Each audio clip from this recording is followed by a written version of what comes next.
तो आइए आज की वीडियो में अपने सब पढ़ने वाले हैं बायोलॉजी के एक टॉपिक जिसका नाम है श्वसन तंत्र। श्वसन तंत्र को इंग्लिश में बोलते हैं रिस्पायरेटरी सिस्टम। तो आइए बिना देर किए हुए इस वीडियो को शुरुआत कर लेते हैं। तो यहाँ पे सबसे पहले लिखे हैं क्या सर, श्वसन तंत्र। तो श्वसन तंत्र को इंग्लिश में बोलते हैं रिस्पायरेटरी सिस्टम।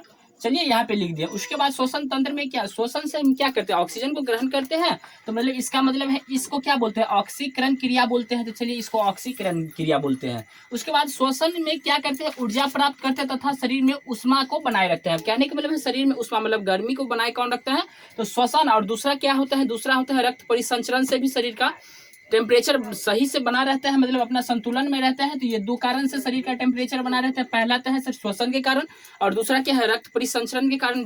इसलिए ऐसा होता देखा जाता है कि कभी भी कोई व्यक्ति अगर डेथ हो जाता है तो उसका बॉडी क्या हो जाता है, उष्मा रहित हो जाता है, मतलब उसमें गर्मी नहीं रहता है।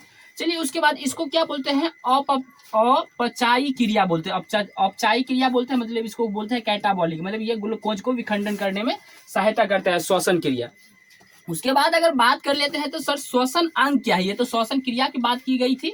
श्वसन अंग किसे कहते हैं, तो श्वसन अंग अगर मान लीजिए पहले बचपन में क्या किया करते थे कि समझते थे कि नाक श्वसन अंग है, लेकिन नाक तो है नहीं, नाक को दबाते थे तो मुंह से सांस ले लेते थे। तो सोचते थे कि अरे नाक है कि मुंह है, लेकिन नाक और मुंह में से कुछ भी नहीं है। श्वसन अंग जो है ना, लंग्स है, क्या है सर, फेफड़ा है। स्तनधारी प्राणी में क्या होता है, स्तनधारी प्राणी मतलब वो प्राणी जो अपने बच्चों को दूध पिलाते हैं उसको स्तनधारी प्राणी बोलते हैं। जैसे मनुष्य है या बड़े जानवर जो भी हैं, बड़े जीव है, उसको स्तनधारी प्राणी बोलते हैं। तो स्तनधारी प्राणी जो है ना, सांस कहाँ से लेता है सर, तो लंग्स से लेते हैं। लंग्स मतलब फेफड़ा से लेता है। तो मतलब स्तनधारी प्राणी क्या चीज से सांस लेते हैं, तो लंग्स से लेता है। उसके बाद जलीय जीव की बात करें तो जलीय जीव क्या चीज से लेता था सांस, तो क्लॉम से लेता था। क्लॉम को इंग्लिश में बोले तो सर गिल्स बोलते हैं, गिल्स। या इसी को उर्दू में बोला जाए तो गल्फर बोलते हैं। जलीय जीव का मतलब है जैसे मछली सब है ना, जो सांस क्या चीज से लेता था, तो क्लॉम से लेता था, या गिल्स बोल दे तो गिल्स से लेता था। उसके बाद आता है कीट पतंग। कीट सब है ना, ये सब क्या चीज से सांस लेता था, तो ये लेता था श्वास नली। श्वास नली, ये जो नली गया है ना, पाइप गया है ना, डायरेक्ट यहाँ से ले लेता था। इसको इंग्लिश में बोलते थे सर ट्रैकिया। उसके बाद अगर बात करें तो मेंढक, मेंढक जो है ना त्वचा से सांस भी लेता है। मेंढक त्वचा से, जब ये भूमि के अंदर में रहता है तो क्या चीज से सांस लेते हैं, तो त्वचा से लेते हैं। उसके बाद अगर यही जो ये है ना, क्या है, मेढक जो है त्वचा से भी सांस लेते हैं, और क्या चीज से, गल्फर से भी सांस लेते हैं। गल्फर से सांस कब लेता है, जब जल में रहता है तो ये गल्फर से सांस लेते हैं, और जब भूमि में रहता है तो क्या चीज से लेता है, तो त्वचा से सांस लेता है। उसके बाद इसके जो, जब ये बचपन रहता है मेढक के, जब वो जन्म लेता है तो उसको बोलते हैं, सब छोटे बच्चे को क्या बोलते हैं, टेडपॉल बोलते हैं। और टेडपॉल क्या चीज से सांस लेते हैं, वो मछली के आकार में रहते हैं, तो वो क्या चीज से सांस लेते हैं सर, गल्फर से सांस लेते हैं, जिसको इंग्लिश में क्या बोलते हैं सर, गिल्स बोलते हैं।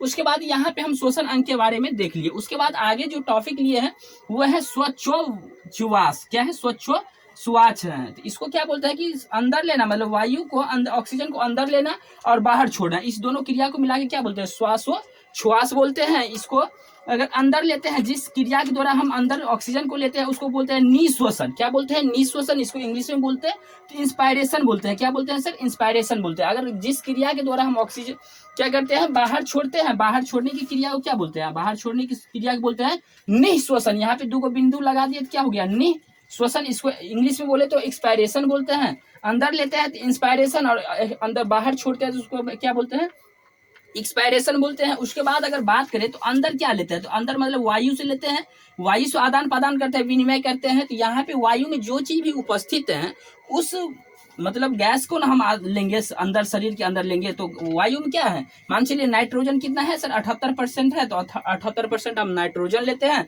उसके बाद ऑक्सीजन की मात्रा कितना है वायु में, तो 21% है, तो 21% हम अंदर लेते हैं। उसके बाद कार्बन डाइऑक्साइड की मात्रा कितना है वायु में, तो 0.03% है, तो इसको हम अंदर ले लेते हैं। लेकिन हम छोड़ते कितना है, तो छोड़ते कितना है, तो सर नाइट्रोजन तो 78 लिए थे, 78% छोड़ दिए। उसके बाद अगर बात करें तो ऑक्सीजन लिए थे 21% और छोड़े कितना, 4%। मतलब यहाँ पे 4% का क्या हो गया, डिफरेंस हो गया।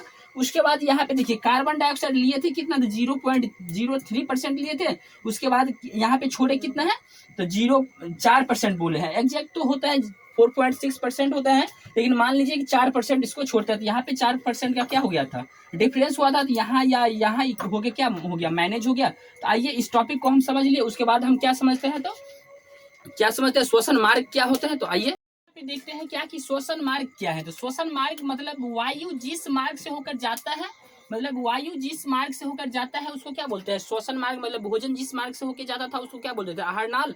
और वायु जिस मार्ग से होकर जाता है उसको क्या बोलते हैं सर, तो श्वसन मार्ग बोलते हैं। तो सबसे पहले वायु कहाँ पे जाता है, तो वायु जाता है सबसे पहले नासा छिद्र में। कहाँ जाता है सर, नासा छिद्र। यहाँ पे जो 2 होल बना है ना उसको क्या बोलते हैं सर, नासा छिद्र बोलते हैं। वहां पे क्या रहता है, छोटी छोटी रोम रहते हैं, वो क्या करते हैं, धूल कण जो जाता है ना उसको रोक लेते हैं। उसके बाद कहा जाता है सर नासा कपाट। यहाँ पे जो ना ये 2 होल हैं इसको क्या करता है, यहाँ पे एक हड्डी के द्वारा, पतली हड्डी के द्वारा क्या करता है, इसको डिवाइड कर देता है।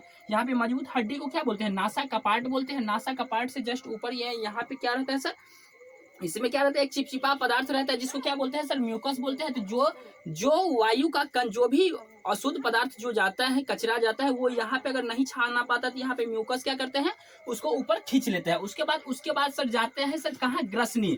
ग्रसनी मतलब इसको जब बोले एक्चुअल हिंदी में तो ग्रसनी को बोलते हैं हल्लक। यहाँ पे रहता है हल्लक, इधर रहता है, तो हल्लक को इंग्लिश में क्या बोलते हैं, फैरिंग्स बोलते हैं। तो क्या कहा जाता है, पहले जाता है नासा छिद्र में, उसके बाद वायु कहा जाता है सर नासा कपाट में जाते हैं। तीसरा में कहा जाता है तो ग्रसनी में, जिसको हल्लक बोलते हैं। उसके बाद जाता है स्वर तंत्र। ये जो है ना स्वर तंत्र, ये है ना वॉइस बॉक्स, इसको बोलते हैं स्वर तंत्र। इसमें जाता है स्वर तंत्र को लैरिक्स बोलते हैं। उसके बाद जाता है ये पाइप में। पाइप यहाँ पे देखिए, यहाँ पे फिगर बनाए हुए हैं। पहले कहाँ गया होगा, तो पहले सर गया होगा नासा छिद्र में, उसके बाद गया होगा नासा कपाट में। नासा कपाट के बाद कहाँ गया होगा, तो ग्रसनी में गया होगा। ग्रसनी के बाद कहाँ आया होगा, स्वर तंत्र में आया होगा। स्वर तंत्र के बाद कहाँ आया सर, श्वास नली में। श्वास नली मतलब ट्रैकिया। ये जो पाइप 2 को गया है ना, पाइप को क्या बोलते हैं, ट्रैकिया बोलते हैं या श्वास नली बोलते हैं।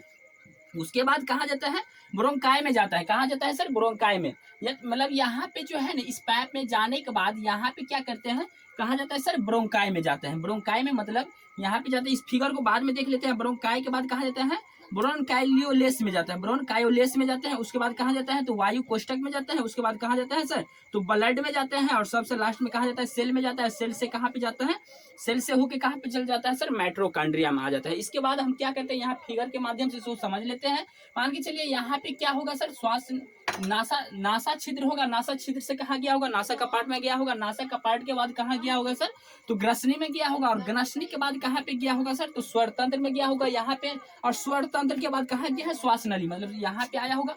यहाँ पे स्वर तंत्र में मतलब ये पाइप में आया होगा, जिसको क्या बोलते हैं इंग्लिश में ट्रैकिया बोलते हैं। और यहाँ पे जो सी शेप का जो यहाँ पे हड्डी पतली पतली सी लगा रहता है उसको क्या बोलते हैं सर, कार्टिलेज बोलते हैं। इसको क्या बोलते हैं सर, कार्टिलेज। यहाँ से आते आते यहाँ पे ये कार्टिलेज जो है ना, ये पाइप जो है ना 2 भागों में बढ़ जाता है। 2 भागों में बढ़ जाता है, इसको क्या बोलते हैं सर, ब्रोंकाई बोलते हैं। यहाँ पे जो ये पाइप है ना, ये 2 भागों में बढ़ गया तो 2 भागों को क्या बोलते हैं सर, ब्रोंकाई। ये भी ब्रोंकाई है, ये भी ब्रोंकाई है। उसके बाद यहाँ जी देखिए ना, ये ब्रोंकाई जो है विभिन्न भागों में बढ़ गया, 1 2 3 मतलब विभिन्न अनेकों भागों में बन गया, बढ़ गया, तो इसको क्या बोलते हैं, ब्रोंकायोलेस बोलते हैं। इसको क्या बोलते हैं सर, ब्रोंकायो लेस बोलते हैं। उसके बाद अगर बात करें तो यहाँ पे जो ऊपर में जो है ना, ये ऊपर में जो फूल की आकार के लगा होता है उसको क्या बोलते हैं, एल्बियोली बोलते हैं। क्या बोलते हैं, एल्बियोली। इसको क्या बोलते हैं, वायु कोष्ठक बोलते हैं। मतलब क्या बोलते हैं, वायु कोष्ठ। जब हम सांस लेते हैं तो यहीं पे वायु आके अटके रहता है। उसके बाद क्या होता है, वायु कोष्ठक होता है जो है ना, उसके बाद क्या होता है, वायु कोष्ठक से कहा जाता है, तो ये वायु कोष्ठक से सर जाता है ब्लड में।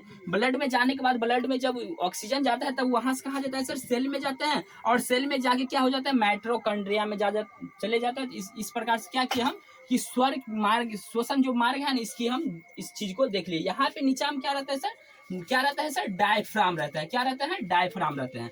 अब यहाँ पे एक क्वेश्चन आता है कि सर हिचकी क्यों आता है, हिचकी क्यों आता है, एक मन में क्वेश्चन आता है ना कि हिचकी क्यों आता है। तो यहाँ पे हम देख लीजिए, यहाँ से फिगर यहाँ पे उठाए हैं। मान के चलिए ऐसे करके ये पाइप आया है। एक साइड से क्या आता है सर, एयर आता है। एक साइड से क्या आता है, एक तरफ से क्या आता है, एयर आता है। और एक तरफ से क्या आता है सर, फूड आता है, भोजन आता है। तो जो फूड जो आता है ना, तो यहाँ पे देखिए, यहाँ पे एक क्या रहता है, मतलब यहाँ पे एक गेट रहता है, यहाँ पे एक वैन क्या रहता है, ब्लॉकेज रहता है, जिसको क्या बोलते हैं, इपिग्लेटिस बोलते हैं। क्या बोलते हैं, इपिग्लेटिस। अगर एयर यहाँ पे आ रहा है, एयर आ रहा है, मतलब यहाँ से एयर जा रहा है, तो ये एयर वाला मार्ग में जाएगा।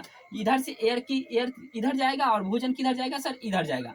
अगर एयर वाला मार्ग में अगर ये चले जाए, अगर फूड थोड़ा भी चल जाए, थोड़ा भी चढ़ जाए, तब क्या आता है, हमको हिचकी आ जाता है। तो इस प्रकार से हम क्या कर लिए, इस चीज को भी देख लिए। तो मैं उम्मीद करता हूं कि आज का वीडियो बहुत ही पसंद आया होगा। अगर वीडियो पसंद आया तो वीडियो को लाइक करें, चैनल को सब्सक्राइब करें, दोस्तों के साथ शेयर करें। फिर मिलते हैं ऐसे ही नेक्स्ट वीडियो में।